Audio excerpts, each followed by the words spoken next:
Mount Auburn Street has about 19,000 vehicles a day, but it also has about 12,000 bus passenger trips per day. In the morning peak, there's actually more people on buses on this stretch of road than there are in actual cars that people drive separately.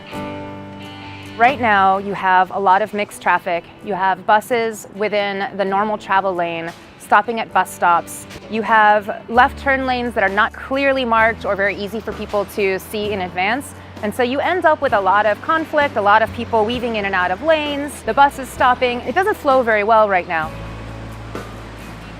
A recent study showed that there's an expected significant growth in the population in the Boston region by 2030, by about, say, 430,000 residents. And what we've been working to do is figure out how to accommodate this kind of growth in a way that's sustainable and that helps to reduce and eliminate all traffic fatalities, to promote sustainable transportation and reduce greenhouse gas emissions. And the public transit system is one of the most efficient ways to do that.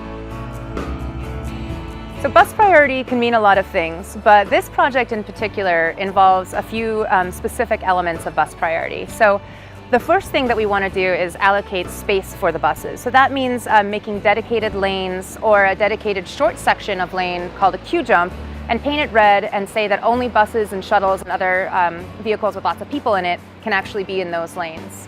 One of the other things that we can do to give priority for buses is called transit signal priority.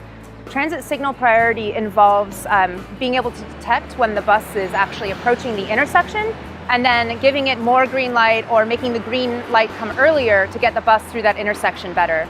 And then finally, there are just basic signal retimings that we can do to make the corridor, the street in general, work and flow more efficiently. So we're also going to be able to put in some dedicated bike lanes on one side of the roadway, and then cyclists will actually be able to use the bus lane, which is in one direction, on the other side of the roadway. With these changes, we hope to actually improve the throughput along the entire corridor so that the whole corridor should flow relatively smoothly. We really think this is a major improvement that everybody can appreciate. Because it's a pilot, that means we're doing it with paint and with other more temporary materials that won't be as permanent as the materials we usually use. So what that means is that if we discover issues or things we'd like to change, we will be able to do that in hopes that we can modify the design if needed to get to a really good long-term solution.